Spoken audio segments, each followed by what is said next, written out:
प्रभु परमेश्वर को धन्यवाद देते हैं आज के इस सुंदर दिन के लिए। शुक्रवार के दिन आज हम प्रभु के पवित्र चरणों में झुके हैं ताकि हम प्रभु की महिमा कर सके। प्रियो, सप्ताह के एक एक दिन प्रभु हमें संभाल रहा है और आज शुक्रवार का दिन दिया, इसके लिए धन्यवाद। मैं आप सभी का स्वागत और वेलकम करना चाहूँगा। आज के दिन की शुरुआत हम प्रभु के इस वचन के साथ करना चाहते हैं ताकि प्रभु की आशीष हम सब पर बनी रही और जो लोग इस आवाज़ को सुन रहे हैं उनके हृदय में शांति, तसल्ली आए और वो प्रभु के साथ उसके प्रेम में आगे बढ़ते जाएं और प्रभु की महिमा को देख पाएं। प्रियो, हम रोमियो उसका 4 अध्याय 6, 7 और 8 पद को मैं आपके सामने पढ़ना चाहता हूँ। जिसे परमेश्वर बिना कर्मों से के धर्मी ठहराता है उसे दाऊद भी धन्य कहता है। धन्य वे जिनके अधर्म क्षमा हुए और जिनके पाप ढांपे गए हैं। धन्य वे मनुष्य जिसे परमेश्वर पापी ना ठहराए। तो यह धन्य वचन क्या खतना वालों ही के लिए है या खतना रहितों के लिए भी?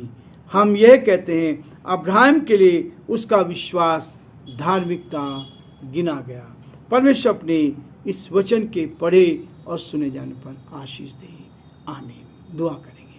प्रेमी देवन परमेश्वर, आज की सुबह के लिए धन्यवाद। रात्रि के विश्राम के लिए आपको धन्यवाद देते हैं। रात्रि भर आपने मीठा विश्राम दिया, अपनी सुरक्षा में दी, अपनी निकटता में दी, इसके लिए धन्यवाद। ये दिन दिखाया, इसके लिए धन्यवाद देते हैं। इस दिन में प्रभु आपने हमें जीवित रखा और प्रभु जी आज हम आपकी महिमा कर सकते हैं, आपके नाम को धन्य कह सकते हैं और आपकी महिमा कारण बन सके। हम धन्यवादित हैं प्रभु कि आपने हमारी रक्षा की, हमारी मदद की, हम अपने हाथों में रखा ताकि हम आपकी महिमा कान बन सके। प्रभु जी, हमारे प्रदेश राजस्थान पर आपकी आशीष चाहते हैं। यहाँ के मुख्यमंत्री अशोक गहलोत जी को आपके हाथों में सौंपते हैं। बुद्धि और ज्ञान से परिपूर्ण कर आपका दया का हाथ उनके साथ साथ बना रहे ताकि वो आपके नाम में आगे बढ़ते जाएं और जो आपकी योजना है प्रभु जी आपके नाम से पूरी की जाए। हमारे देश के लिए, देश के प्रधानमंत्री के लिए, राष्ट्रपति के लिए प्रार्थना करते हैं, आपका हाथ उनके साथ भी रहे। हम बड़े आदर के साथ, दीनता, नम्रता के साथ हम सभी को प्रभु जी आपके हाथों में सौंपते हुए इस प्रार्थना को अपने प्रभु, अपने उद्धारकर्ता यीशु मसीह के नाम से मांगते हैं। आमीन।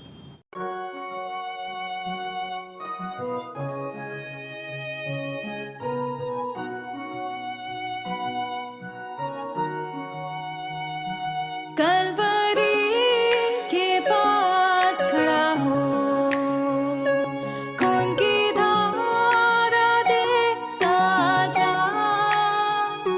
तेरे पापों का यही दाम दिया है मसीह यीशु ने।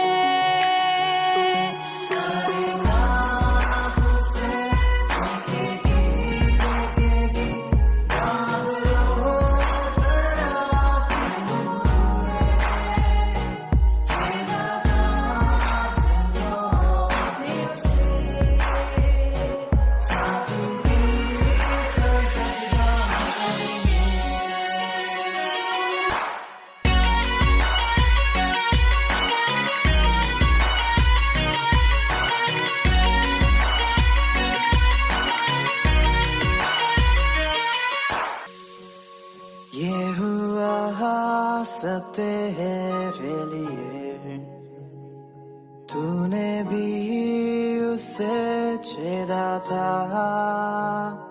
फिर भी प्यार से वो बुलाता। जाता क्यों नहीं तू उसके पास, फिर भी प्यार से वो बुलाता। जाता क्यों नहीं तू उसके पास।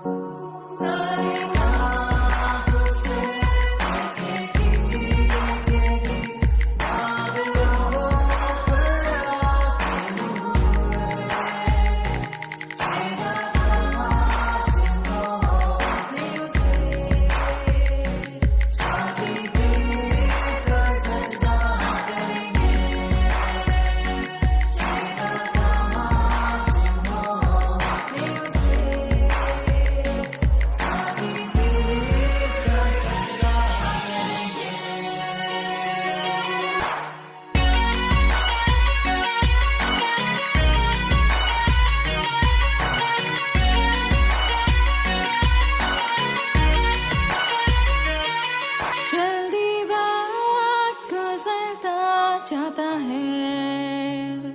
रात अंधेरी आती है, तौबा कर दरवाजा होगा बंद। कुछ ना होगा फिर पछताने से, तौबा कर दरवाजा होगा बंद। कुछ ना होगा फिर पछताने से।